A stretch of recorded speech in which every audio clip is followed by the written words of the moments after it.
Welcome to the Warehouse. Have you ever heard a sermon and thought, how in the world did he discover that? Or where did he get that idea? Every week at Cornerstone Church, two teams dig into the biblical text that'll be taught during our weekend services. We spend hours talking about the text, the context, the culture of the time, you name it. But you can't stuff all that into a 30-minute message. That's where we come in. We're going to show you the stuff in the warehouse that didn't make it to the stage. All right, hey, welcome back, guys. New year. New you. Way to be. New year. New you. That's the new name. No, that's not what we're going to do. But we are. We're starting a new year and starting a new sermon series. So we figure start of every new sermon series, we'll remind everybody why we're here, what we're doing, and a little intro to everybody that's here today. So we'll do that part first. I'm Jay, Groups Director here at Cornerstone Church in Marion. And pretty cool. So Nathan, our theologian in chief here on the podcast, he isn't here today because he's preaching this week. So I don't know why I went up an octave when he's preaching this week. So we're excited about that. And he stepped out. He said, I would feel kind of weird to be on the podcast of the week I'm preaching. So he stepped out. So Morgan has stepped in. Morgan's going to introduce himself to us and what he does and his favorite season of life. My favorite season of life. Well, wow. We'll start with the easy one. My name's Morgan, and my job is the best and the stinkiest job here. I am the student director, so I get to take care of and minister to all the junior high and high school students. Oh, yeah, they are kind of stinky. They are. Literally stinky. Yeah. I was thinking of babies, like diaper changes, but then, I think BO might have it beat. Oh, yeah, they by go far. through that garlic bologna stage. Oh, that is the state. And that is your favorite season And that is of my life. favorite season of life. The garlic bologna season. Garlic bologna one. Hey, you guys probably heard a fourth chuckle. So this was Stephanie's idea. New year, we're going to bring in both of our favorite guest hosts. So Parker making his return as well. Parker, who are you? What do you do? What's up, guys? I'm Parker. I'm a ministry resident here at Cornerstone. So You're not a ministry resident. I am the ministry resident. That's right. The one and only currently. That's right. The founding ministry resident. His statue should be ready by the spring. Yeah. Oh, that was a surprise. You run. Oh. Yeah, my bad. You tend to do that. Fourth and not least, Stephanie, tell us about yourself. My name is Stephanie. I am the Adult Ministries Administrator. I always have to think of my title. I really don't like it that much. Oh. I'm just kidding. I'm just kidding. The I'm just title kidding. or the job? Yeah, No, I heard it love first. my job. My job is like the best. I couldn't be happier with it. But my title, I struggle saying it because I'm like adult ministry. Nope, adult Adult Eye Ministry. adult ministry administrator. The AMA. The AMA. Ooh. Yes. So if you guys have an upgraded job title for Stephanie, send it in. Warehouse at cornerstone.tv. Yeah. All right, guys. Once again, new sermon series, and it's fun. We're going to start this sermon series off. We're going to be in the book of Matthew. And what's fun about that is during Advent, we spent some time in Matthew as well. So it's kind of like we're just trailing right in. Yeah, trailing right in, reconnecting with an old friend that we just saw last week. So, Matthew 11:25-30. And I just realized I say it like you guys are going to be opening up your Bibles too, but I mean, most of you are like riding in your car. That's not true. Some people could be at home having this open, making notes. That's I've done very that true. many times, listening to podcasts and then pausing it and then writing down the thing and then hitting man. play. You're one of those people. Yeah. Yes, I am. Ooh. I don't think this is something new or profound that you guys are finding out about me. I'm usually mowing. Mowing. Yeah. When you're listening and then to I a got to take my podcast? gloves off and go back because I didn't catch what that was. You I wear was, gloves. when That's you're what I home? was just going to ask. You wear gloves? instead of sunblock. Yeah, I wear 'cause gloves. I get burnt. when I mow. Your hands get burnt? Interesting. That's a thing? On my rider for 4 hours. Okay. It's a big yard. Yeah. I don't wear sunscreen. And that has a lot to do with Matthew 11, 25 to 30. We're going to Sorry, go reverse guys. order. First, we go, and the reason we're here, right? Sorry about that. The reason we're here, so several months ago, it's kind of the brainchild, Stephanie was talking with some folks in the church and just wanting another resource for the people of our church to kind of see what goes on behind the scenes of sermon prep. And so the brainchild of this was this idea that we have so much that goes on in our exegesis meeting that not everything can get up on the stage during a Sunday morning message. And so how cool would it be if people got a little bit of insight into some of the context and information about the text itself, about what goes on in the sermon.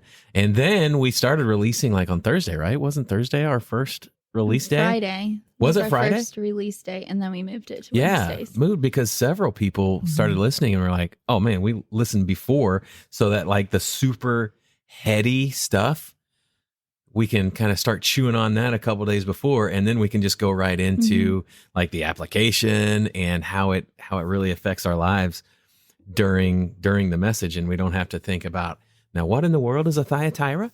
That's a flashback. So you guys that do listen, man, Stephanie kind of told you a couple weeks back to please share it with friends and get more folks listening, because one, we kind of like seeing our numbers grow. But it's a passion of ours, like doing this. Like we really enjoy doing this. This is one of the highlights of my week, is sitting here discussing scripture with everybody, and also like learning. So I'm not the brainchild of this operation. Michael and Nathan really wanted to do this as well too. So I just, as well. You're a brainchild, not the brainchild. Okay, thank you. I felt like a lot of pressure. Nice. And so for those listening, I struggle with this. Yeah. And for those listening, the Groundhog Day reference was our first movie reference of What? the pod. I don't get it. Yeah, a brainchild, not the brainchild. But So here, and Morgan and I were even talking yesterday that my favorite part of the week is that exegesis meeting when we're just digging in, and somebody like one of you guys usually are the ones that just say something, and I just kind of say, "Whoa, I did not know that," even though I was one of the ones studying all week. it's usually me. Yeah, Right. Yeah. I thought it was Always me. Morgan. Oh, Morgan always has the good things. He's got good stuff. And so to start with, we start with a big idea, then we talk about the context of the text, then we just work through the text itself. And so let's do it. Big idea. What do you got, Morgan? Let's go for it. All right. Mine is Jesus invites us into rest when we come and learn from him. Not shabby. Not too shabby. bad. I like it. Oh my goodness. Keith Fossey was here today. Okay. One of our listeners, maybe the first named listener. How you doing, Keith? Ooh, hey Keith. On that stair stepper. Is that what he does? Yeah. Oh, On okay. the I didn't know stair-stepper. that part. But then getting over on the weights, he can't, because then he's got to get in and get some metal going to get the weights up. And my dulcet tones, they're a little too calming. A little too calming, dude. So if you're on that stair stepper right now, left, right, left, right. But Keith was saying this morning he's in, and he said, "Oh, Parker's going to be on there too, so you can't steal his big idea this week." Yes. Said, hey, so here's to you, Keith. Parker's big idea. I will give my very own. Mine was following Jesus is easy when your heart is humble. That is good. That's good enough to steal. Mine was Jesus invites us into discipleship. Eloquent, simple, good. I said so. So it's being preached Sunday, January 1st. New year, same burden bearer. Mic drop. No, let's not drop the mic yet. Let's see what else he's got. That's good though. I like it. That's my high water mark right there. So context. What do we have for context for Matthew chapter 11, verses 25 to 30? All right. Well, if you have listened to the past ones, you've got to hear some context with Matthew a little bit, but just some refresher things that are important for us to know contextually here. Matthew, he's former tax collector. He was also called Levi. This is a gospel, and the gospel, that means good news. And Matthew's purpose in this book was to write an account of the good news of Jesus Christ. That's his purpose behind it. He wanted to demonstrate that Jesus is the Messiah. Mm-hmm. And this isn't like a total biography that completely covers every single detail of Jesus's life, front to back, but it's just details that Matthew thought were really, really important for the reader, for the listener, to point to Jesus being the Messiah. Right. And so Matthew is known for writing to the Jewish audience. So he would have been writing to those of that lineage. And so we see a lot of the kingdom of heaven here within his scripture and the way he writes. So that's one little note that I wanted to add.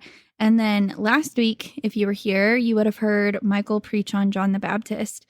And so in the beginning of this chapter, we see John the Baptist where he is in prison, and Jesus is on his way to Galilee. So John the Baptist sends his disciples to come and watch Jesus. So in chapter 3 this week, or on Christmas Day, sorry, we record early, so I always get confused. Christmas Day, we would have been finishing up hearing about chapter 3. And then chapter 4, it moves into Jesus's ministry. There we see John is arrested by Herod Antipas, one of Herod the Great's sons, in Matthew 4:12. And then in Matthew 4:17, Jesus builds on John's message for repent, for the kingdom of heaven is at hand. And then we have the Sermon on the Mount for chapters 5 and 7. So 5 through 7. I said 5 and 7, 5 through 7. Awesome. Anything, Parker? Yeah, so Jesus had just sent the 12 out in pairs to preach. And here he's coming. John the Baptist sent reps from prison asking Jesus if he really is who he says he is.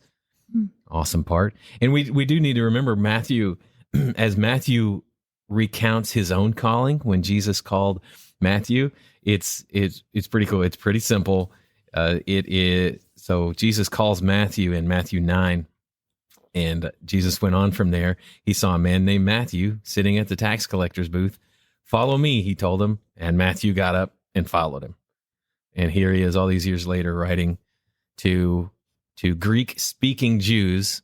And some theologians, again, think he might have been writing to Greek-speaking Jews in Antioch, where Christians were first called Christians.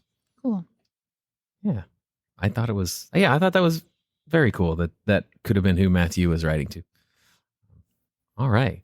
Well, how about we jump into the text? We're going to talk about these first two verses.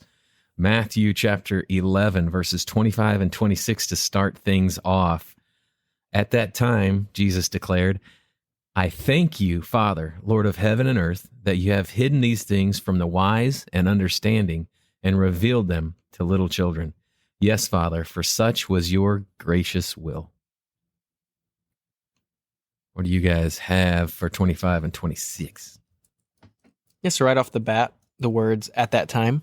We see that for us in English translation, how we might see that is literally at that time. But this is a looser connection than what our translation might suggest. It more or less, it provides this bridge from one event to another. It just signifies that there maybe was some time passed, but regardless, this was something that it happened after the events of the passage before. It occurred. It didn't necessarily occur immediately after, but it happened after the previous message and previous passage. And also, I think Matthew he's using something here with that at that time to connect it to that passage that's right before it, where Jesus is calling out those cities in Galilee who had seen his miracles. They had seen the things that he had done, and they still rejected the gospel, rejected him and what he was teaching. Oh, man.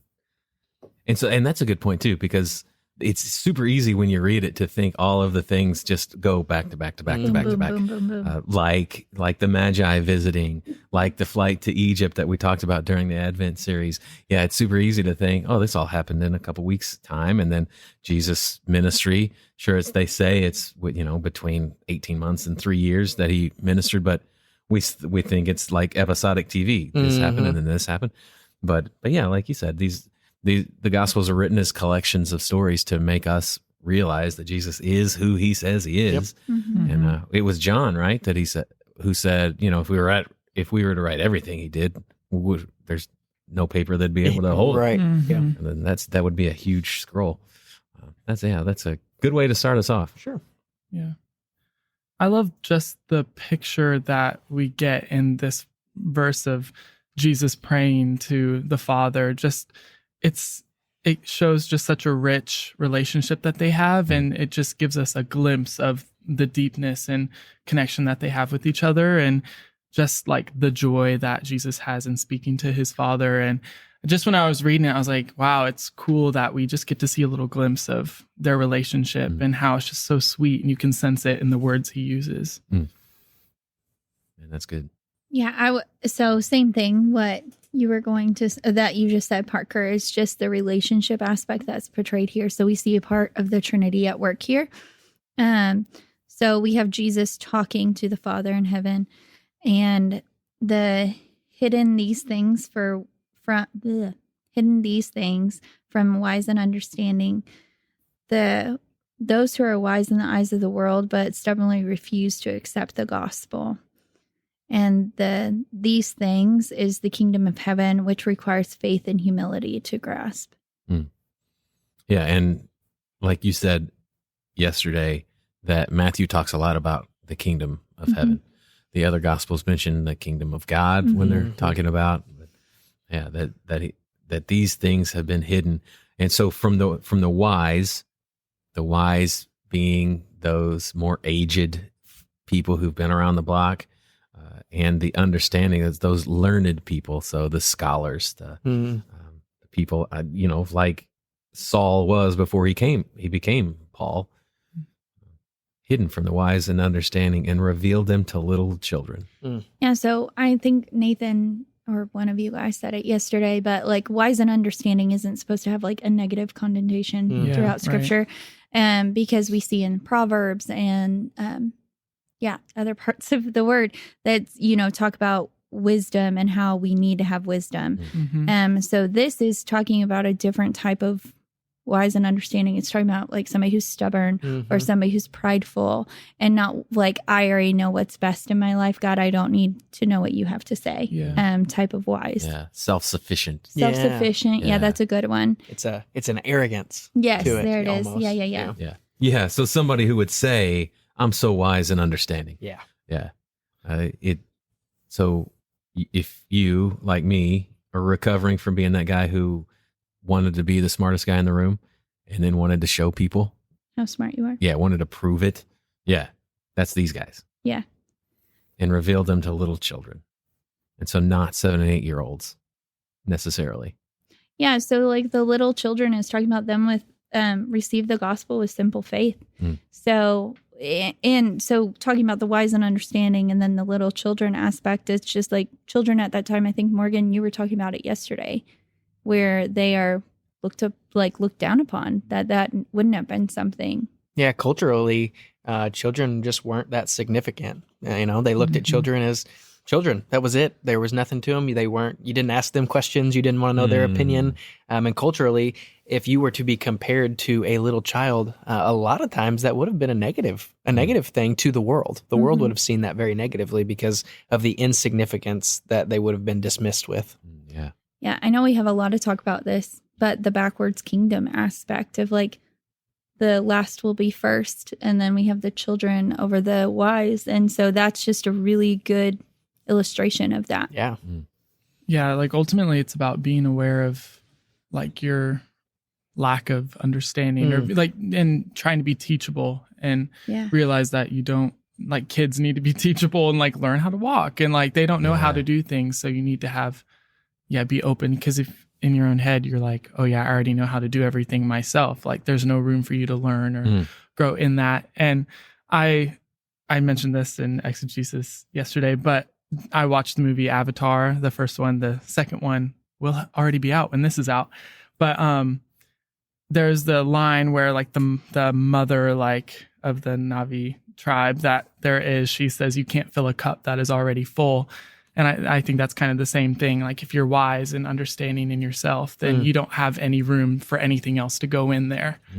So yeah, you're the one who's saying that my cup's full. I don't need to learn from anything else. right. Yeah. And then there's that aspect of at the end where it says, and revealed them to. This is God revealing it to them. It's not what they're doing. It's not them doing it on their own. There's no amount of research, of study, of whatever it could be for them to do. God has to be the one that reveals it to them. So it's this idea of put yourself behind it and put God at the front of it. Yeah. Right. That's good. Man, that's good. And it is all through the Gospels, we see people when they hear from Jesus, like so many of their first responses. Now, hold on, that's not how this works. That doesn't make, what are you talking about? Why are you turning things on their head like this? And God, that's just what Jesus did. And yes, Father, for such was your gracious will, his good pleasure. That idea that it was his good pleasure, that it was his desire to bypass the people who were full of themselves, self-sufficient, and bring it to people who had the faith of little children. Yeah. Yeah, we got to have a really great discussion about this yesterday. Because reading this, I think translations have kind of probably done it better than the ESV on this one is kind of. Oh, like capturing that idea. Yeah. That we kind of like take away the passion. Yeah. Yeah. So like gracious will, some of us may take it as like the Calvinist aspect of like, well, this was God's will for this to be done that way. But sure. That's not what this is saying in this term, right? This was saying like that the wise dismiss it and the children get it. And this is him praising him for what he is pleased to do. It's his pleasure to reveal himself to little children. Yeah. So the pleasure aspect more than the gracious will aspect. Oh, man. Oh, so this picture just came in.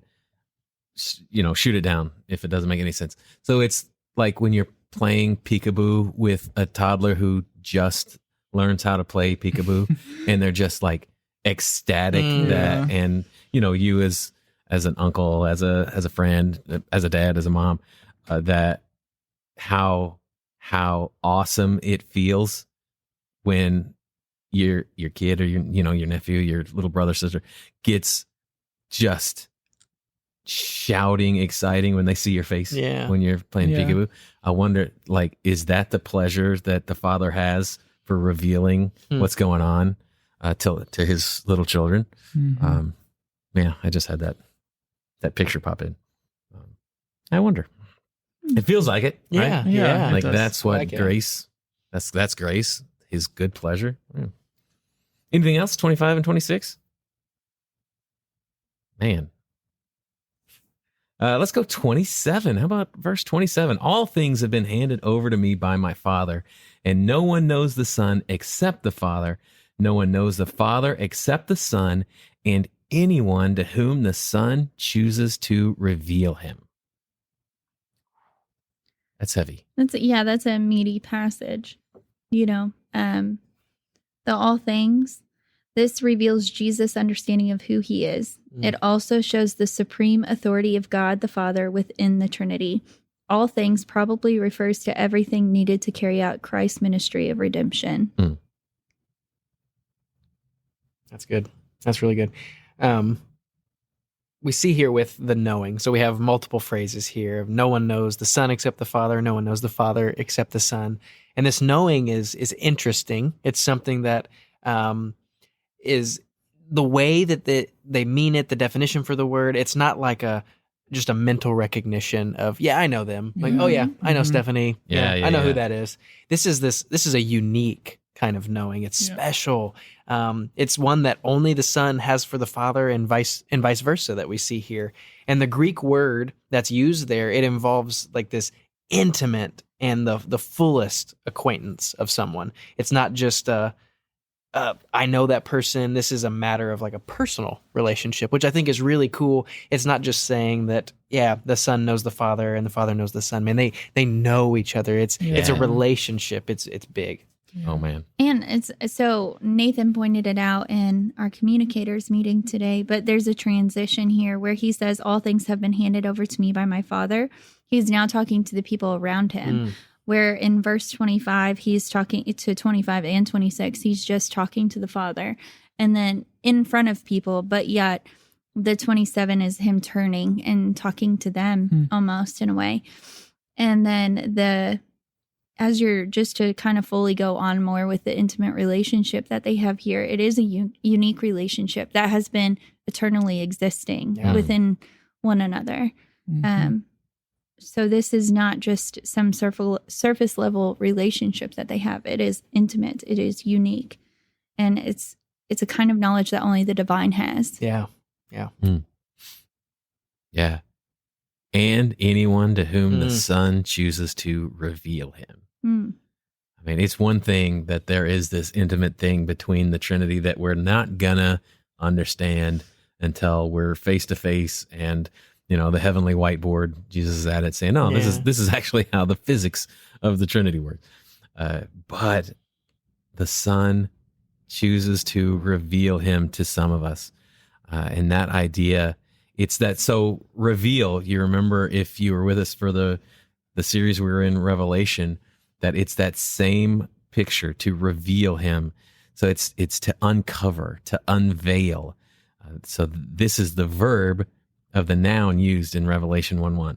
So the revelation of Jesus Christ, the unveiling of Jesus Christ.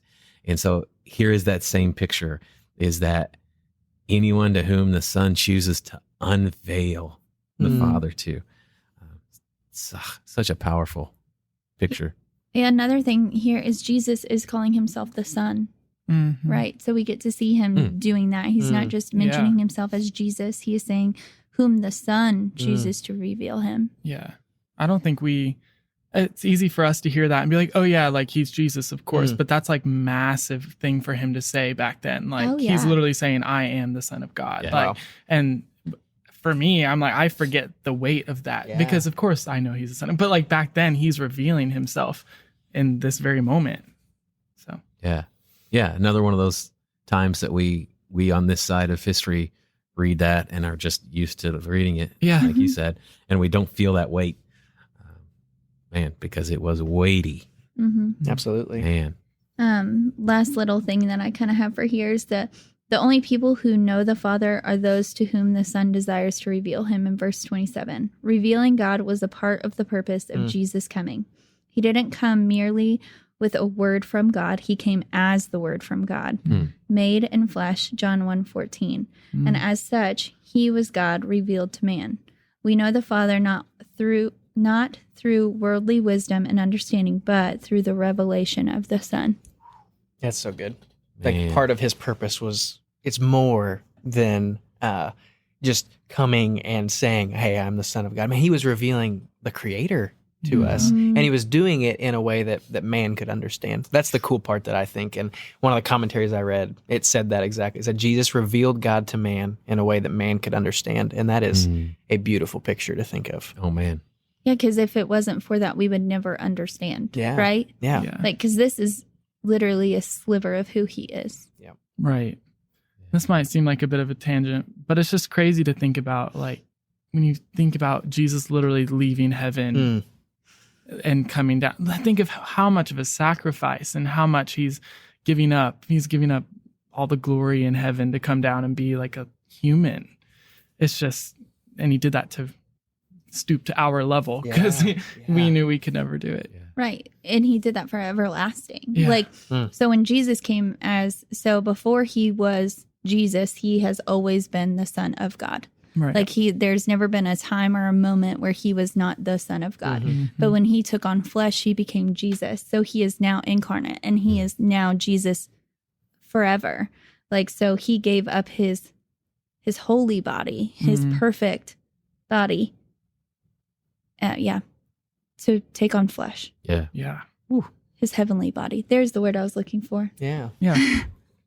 Man. Wow. Anything else? 27? Yeah. So 27 ends with no one knows the Father except the Son, and anyone to whom the Son chooses to reveal him. And into verse 28, come to me all who labor and are heavy laden, and I will give you rest. The next few verses are my favorite verses in the Bible. They've been definitely been a balm to my soul over the years. So come to me, all who labor and are heavy laden, and I will give you rest. It's funny there, the all, and Nathan is going to go into the intricacies of the Greek language here. You guys know, if you guys have spent any time any time looking at Greek, it can be crazy. Super easy. Yeah. The phrase "it's Greek to me," it means it's confusing because It is. Greek is confusing, and this is maybe one of these times. So the word that we translate "all" in verse 28, it's a Greek word meaning all, every kind, all the forms. Nice pause. Yeah. Yeah, well, which it's good to talk about that, because whenever we were doing Matthew with Jesus's birth and his coming, the word all there did not mean all. Yeah. It meant that some or a few but here it means all. Yeah. Yeah. Jesus inviting, come all who labor and are heavy laden. Labor. So all who are in a union? No. Oh, not necessarily. Oh, Labor there. You guys have anything on what labor is? Yeah, D.A. Carson had a really cool way to describe and define the word labor and heavy laden. And he said, labor, it implies these burdens that we take upon ourselves. And then heavy laden meant the burdens that others put on us. So Jesus is saying, come to me all who have taken burdens upon themselves and who have had burdens put on them by other people. And that is a really cool thing, because that is most people, that covers a good portion of people there.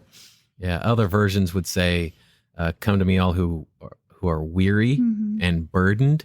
But yeah, that's so good. So that labor there, it's to feel fatigue.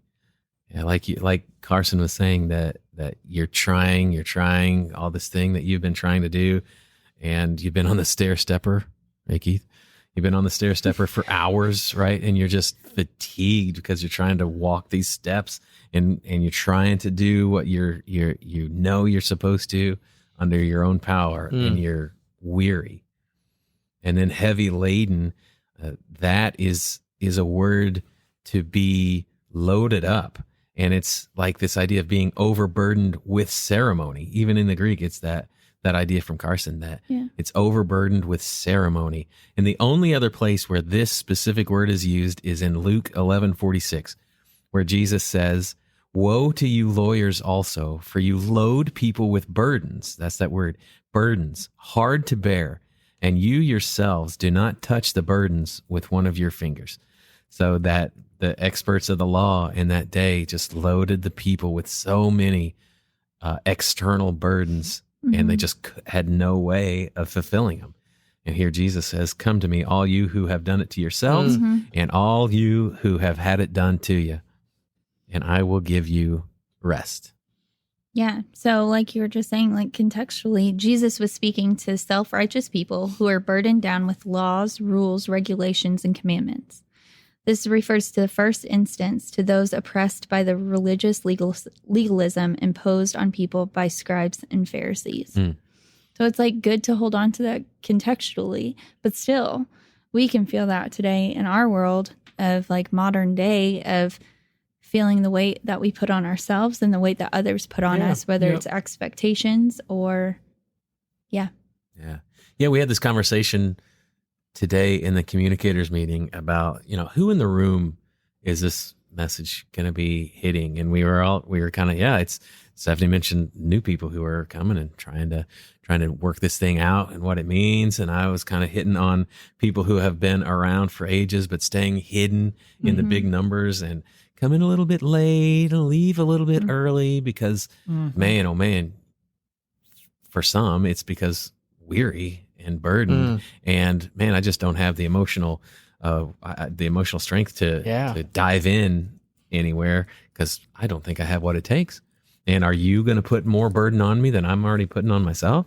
And others are talking about those folks who are just trying and struggling, and Jesus promises to give us rest.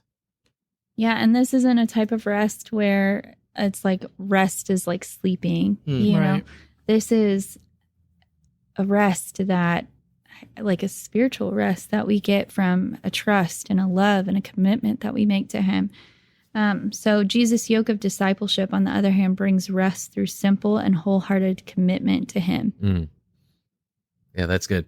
Got this picture. Anyone who has preached regularly has had that experience where you're just, Morgan, maybe even, I don't know if Tribe has this, but you're going, you're giving it everything you've got, and you're thinking, man, God is moving, God is working. These people are gonna just rise up, and the revival's gonna start here. And you look to your right, and somebody's just got his head just lean back, and he's just dozing. Yeah, or in my context, playing on their phone. Yeah. And that's definitely not stinky. Falling asleep in mid-service is not quite the rest. We're talking about. Yeah. But it is this idea of reposing, of kind of this leaning back, but it's an idea of refreshing. Yeah.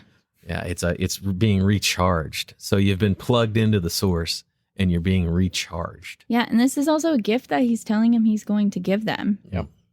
So, which we can talk about that more in 29. Ooh. Do you want to join 29 and 30 together? I really do. Okay, cool.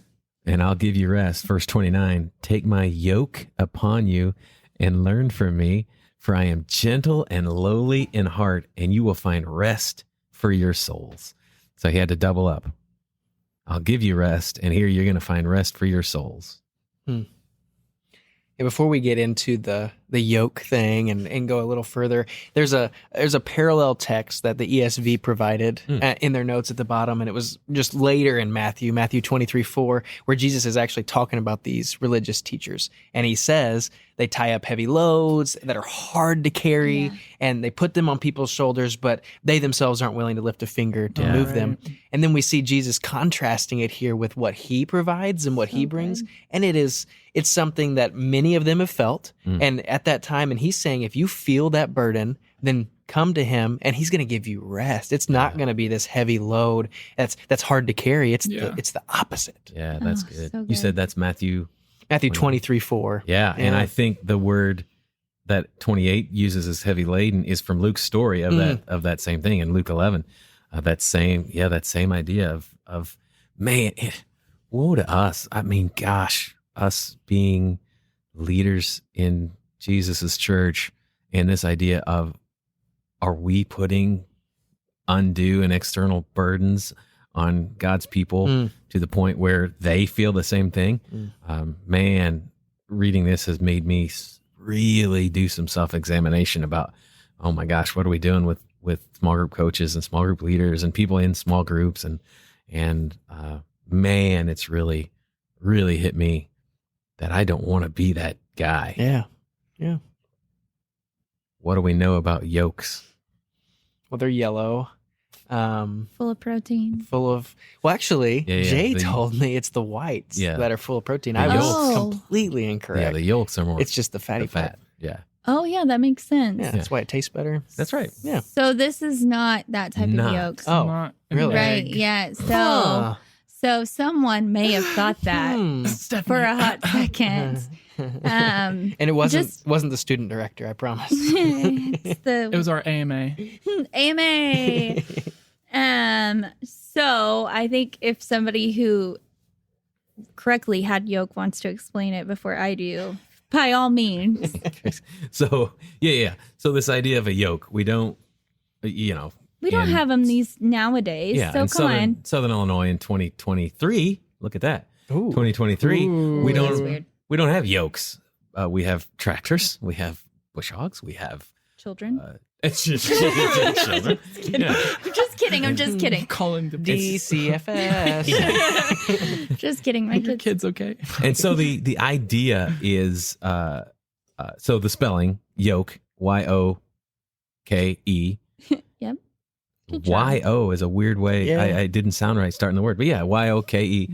So when you would have two oxen and they needed to pull your plow, let's say, you would put this huge wooden like piece of lumber across their shoulders, and you'd tie them together. They would be yoked together, and together they would do the work of pulling, of carrying that load, and they had to work together.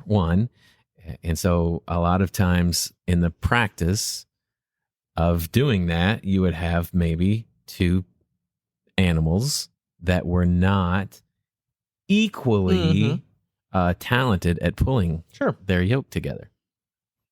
Yeah. So the yoke could be put on one animal or it could be shared between the two.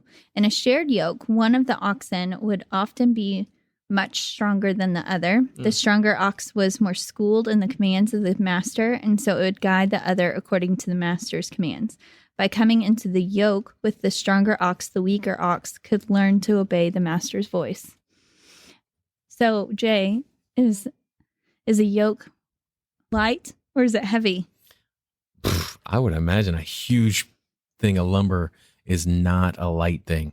That it's a burden, right? That these oxen are feeling this burden, and then if you're not working in sync, and like here's this rookie ox and this old vet is together, and they're not working together and pulling at this thing, I would imagine this burden is it might be wearisome.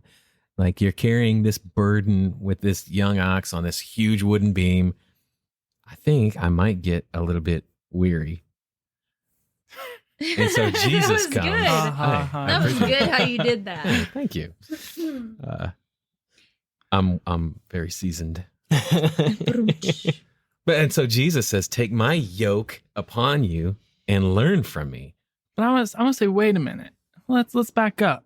I thought verse 28 says, "And I will give you rest." You told me you're going to give me rest, and I'm going to have to take this yoke upon me? Yeah, What does that exactly. mean? I'm going What to does give that you mean? rest. Now, Come on. Now get to work out in the field, Right. you ox. Yeah. So the word learn there, it's important. It is a similar word that is translated to make disciples in the Great Commission. Later we see that in Matthew 28:19. That's where Jesus is essentially saying, learn what it means to be my disciple and you will find rest for your soul. So like we'll hit the heaviness because in verse 30 he says, my yoke is easy and my burden is light. Mm-hmm. So his isn't heavy. His is light, not like egg whites.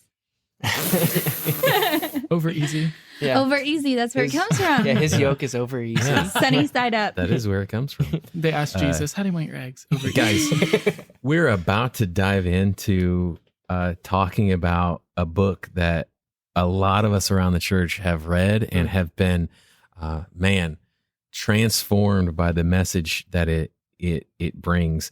It's a book called Gentle and Lowly, The Heart of Christ for Sinners and Sufferers. It's by Dane Ortlund, Ortlund. If you have not read it, I can't recommend it enough. It singularly a book outside of the Bible. I think it's done more for my faith, my walk in general than anything I've ever written.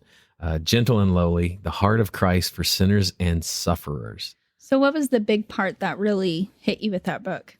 We're going to get there in, no, you know what? Yeah, go So ahead, because we're talking about gentle and lowly. We're in so- 29. Yeah. So this idea, so when Jesus talks about, and we'll talk about it more again, like Stephanie said in verse 30, so Jesus' yoke, it's an unyoke. It's this idea that it's a yoke that's made more of helium than it is of heavy, burdensome wood. And this idea that when I am struggling, when I am, after I've failed, after I've sinned, after I have what I think have fallen short of what Jesus wants for me, and in my head through the years, what I have thought of as how Jesus is responding to me, it's always been a picture of him being frustrated and, man, tired of me doing this for the 100th time. Mhm. And I can't believe you're almost 45. How are you still struggling with this stuff?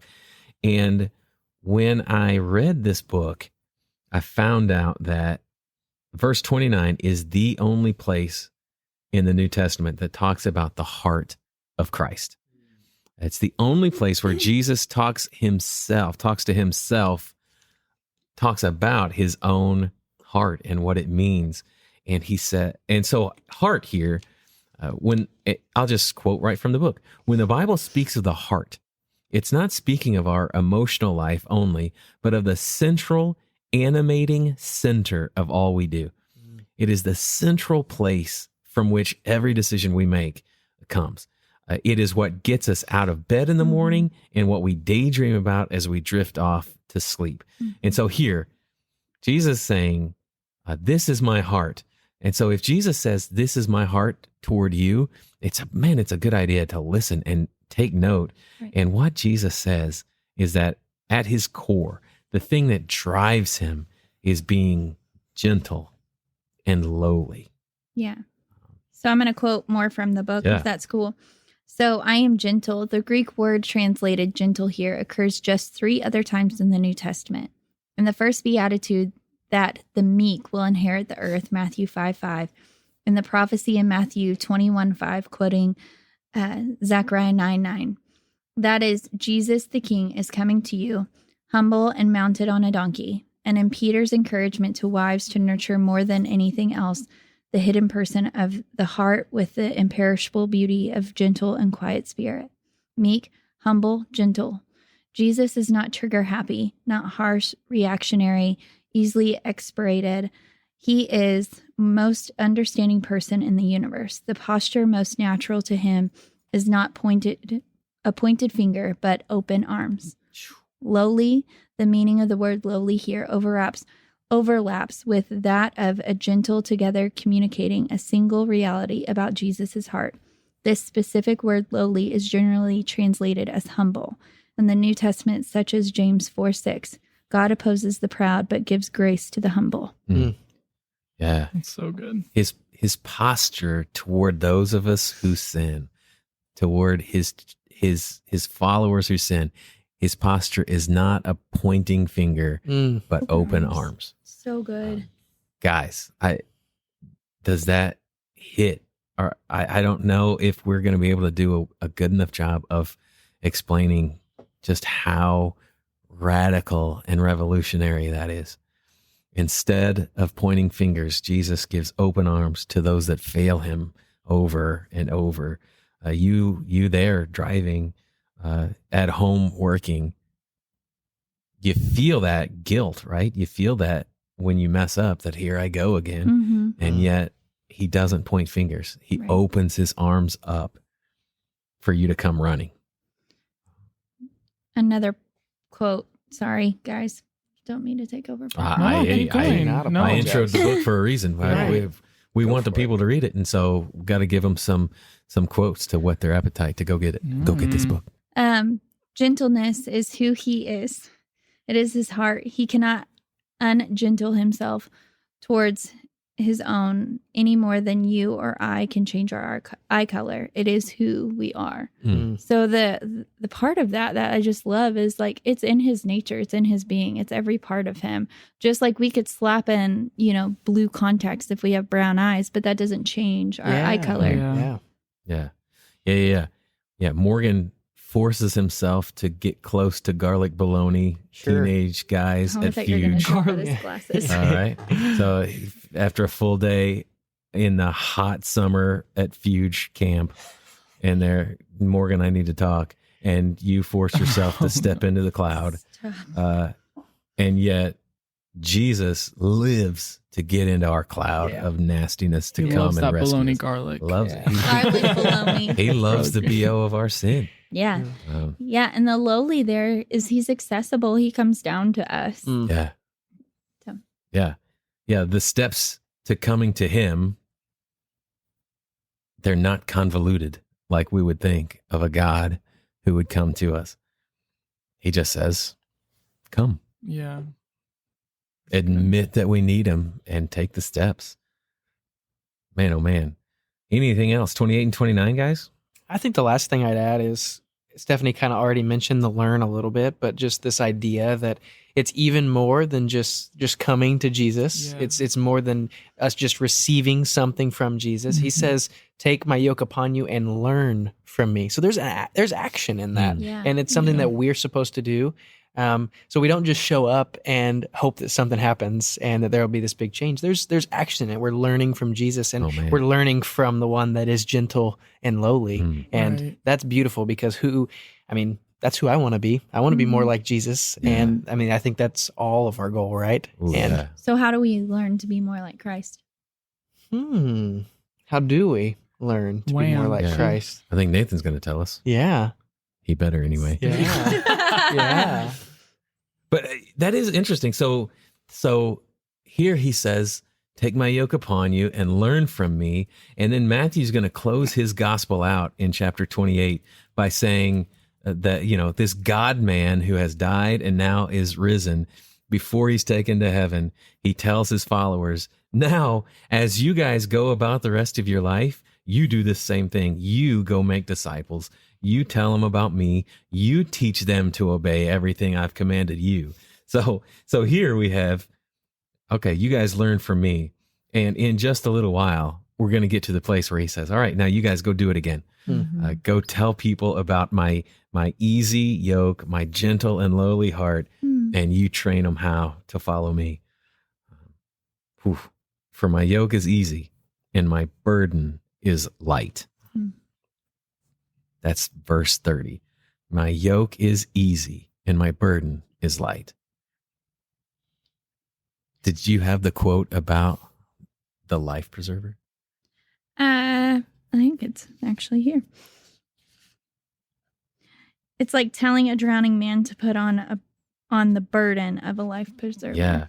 Yeah. So Jesus telling us to take my yoke upon you, and we think, if we're being honest, we've had this idea of, oh my gosh, the burden of being a Christian. I got to read my Bible. I got to come to church. Then when I get to church, Jay's going to tell me to get in a small group. Thrash is going to tell me to go serve somewhere in the church. And so here I am, these burdens, but you do need to get in a small group. But so I'm being burdened, and oh my gosh. And here Jesus is saying, my burden is light. So like we were talking about, his yoke is like asking someone, hey, could you help me carry this helium balloon? And because this burden is the same idea as you're a drowning man, and I'm going to not take this life preserver because it's too much of a burden. Yeah, if your yoke is hard and your burden is heavy, then we can say that it isn't his yoke or burden, and you aren't letting him bear it with you. Jesus said it plainly, my yoke is easy and my burden is light. And the word easy there can be translated into kindness too. We talked about that. Yeah, his yoke is kindness. It's goodness.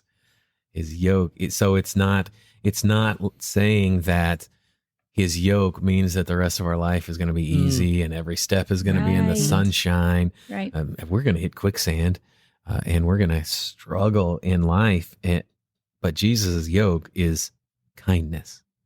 It's Jesus being gentle toward us, and his burden is light.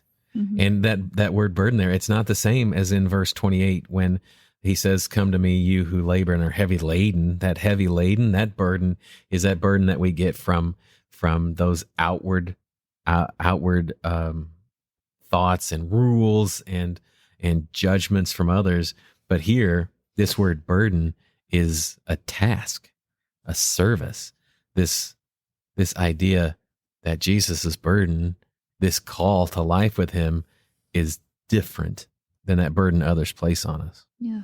So good. It's not burden. And so that word light is also easy. It's not burdensome.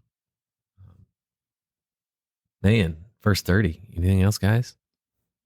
I just had a few quotes from the book. Yeah. He doesn't simply meet us at our place of need. He lives in our place of need. He never gets tired of sweeping us into his tender embrace. It is his very heart. It is who he is. And Jesus said so himself.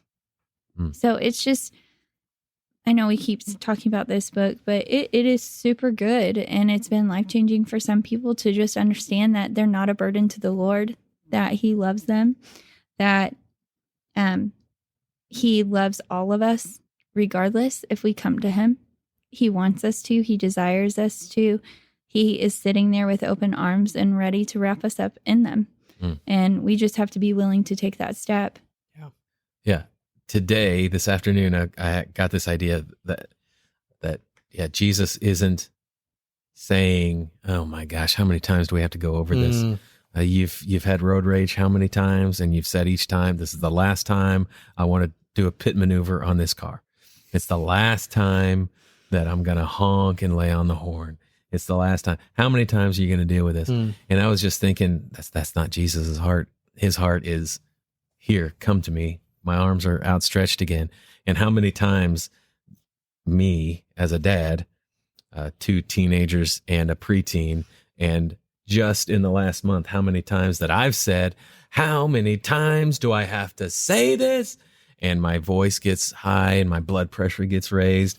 And man, I got convicted today that Jesus just doesn't do that to us.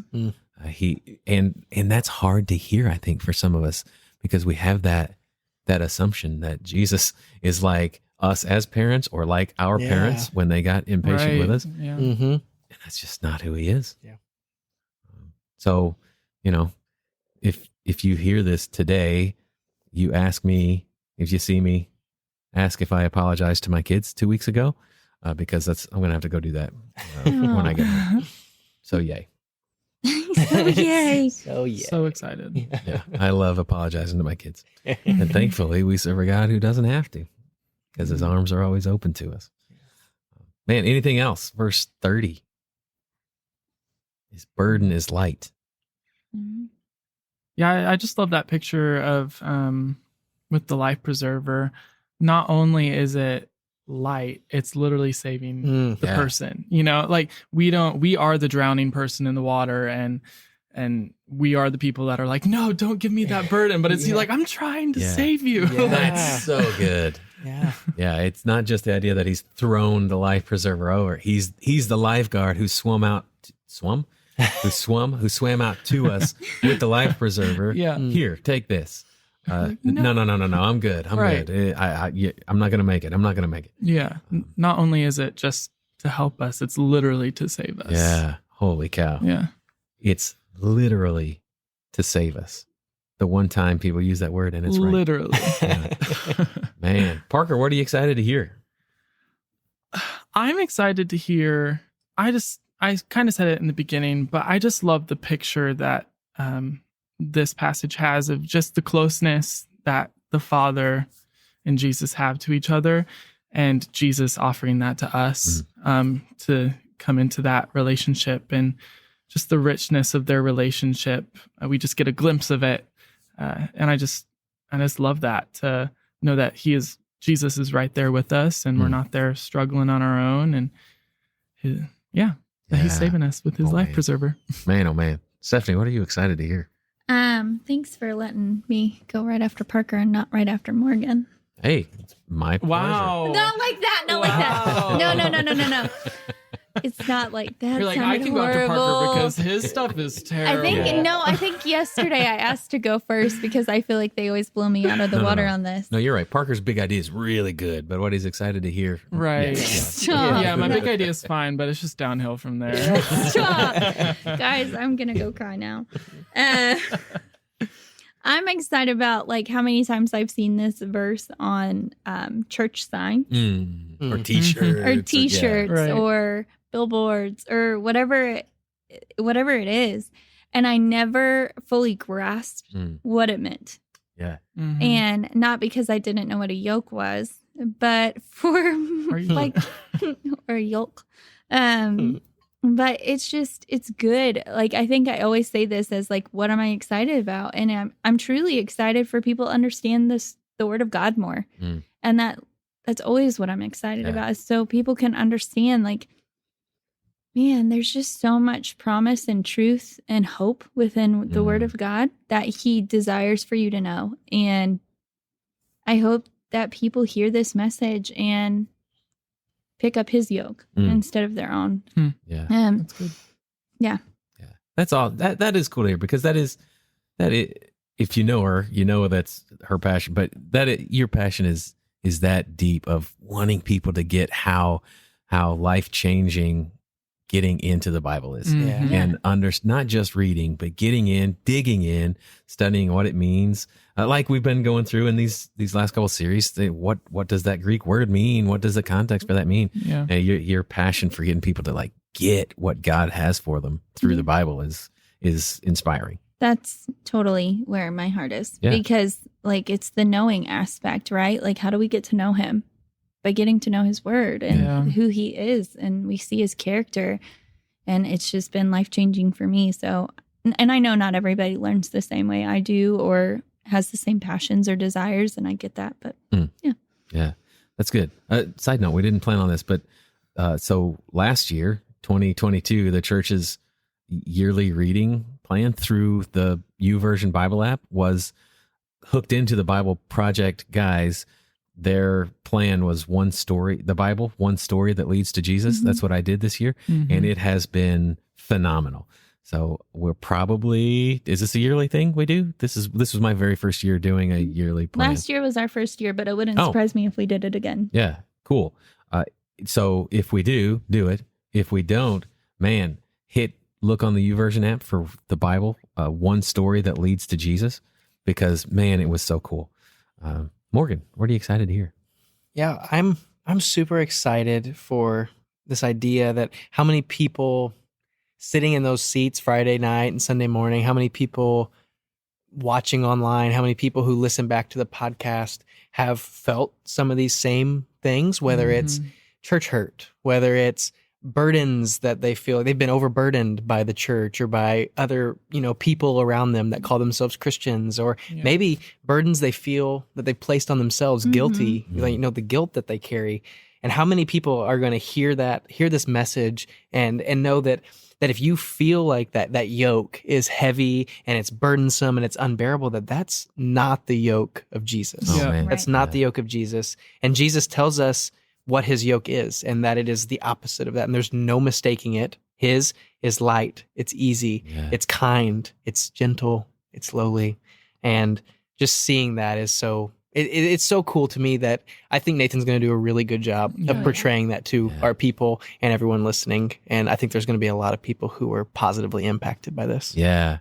Yeah. And Michael couldn't have picked one of us who resembles this passage more than he's not here, so we can brag on him, than Nathan, whose heart for us is gentle and lowly. Yeah, I concur. And man, I'm excited to hear his heart for Jesus's people as he talks about Jesus' heart. Yeah. So good. But yeah, and so January 1st, new year, we've written a list of things we're going to try to accomplish this year.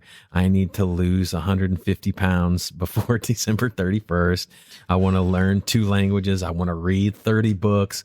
We have all of these things that we want to go through. And I am super excited about hearing that we can set aside our self-help books and our self-help strategies, and we can take on Jesus's yoke. And we can, this could be the year that we're more like him in December than we are on January 1st. That's good. That's good. So what are you excited about that? That's what I'm excited about. Okay. Yeah. I just want to make sure. Yeah. Oh, I'm excited about that because that's so been good. that's been my life. By January 17th, I will have set aside the Beachbody DVDs, and yet I can pick back up Jesus's light yoke. Yep. And man, follow him better. Man, Morgan, thanks again for joining us, brother. Thank you. It's always a pleasure. Yeah, Parker as well. Thank you. Thank you. We're gonna need a bigger table as we shoot for 5 in 2023. Wow. Keep adding on. Guys, thanks you for joining us. Here's to a great 2023. If you would, reach out to us, warehouse@cornerstone.team. Man, ask us questions about this text, make some comments about the text. Again, tell us what all of our job titles should change to if you have an idea, not just Stephanie's, all of I'm it. so sorry. Go rate the podcast, comment on it, share it. Man, we would love to have people come up to us and just talk about what they feel like God's telling them through what we've been studying. What that they've become somebody who wants to get transformed by the word. Cornerstonechurch.community. Check the website out for more information. Stephanie's always putting together a list of sermon resources to go through. And man, again, that's another one of her passions. Can I do a plug for Plug. of the How to Study the Bible class? I'll go for It'll it. be starting January 22nd. We do it during first service. So if people are interested in joining How to Study the Bible class, we only have a few slots available, but I would really love to have new faces and have the room packed full of people who are desiring to know the Word of God. Yeah. What day? January 22nd. So January 22nd during the 9:15 service. Yeah. It's a class Yeah. where each week you guys go through and you study a specific way. But Genre. Yep. yeah, and you go through one passage each week, study it, and for how long? 10 weeks. A 10-week course? And then, so if anybody is interested, you can email me and I would be more than happy to send you the link so you could sign up. Yeah. S. McCroy, MCROY, Yeah. at cornerstone.team. Yeah. My eyes got wide there because I totally forgot the last part of the email address that I say every single week. So yeah, that'd be cool. Or if you forgot that part, warehouse, cornerstone.team. All right, thanks, guys. We'll see you next week. That second week of January. See you next time. Say bye, Nathan.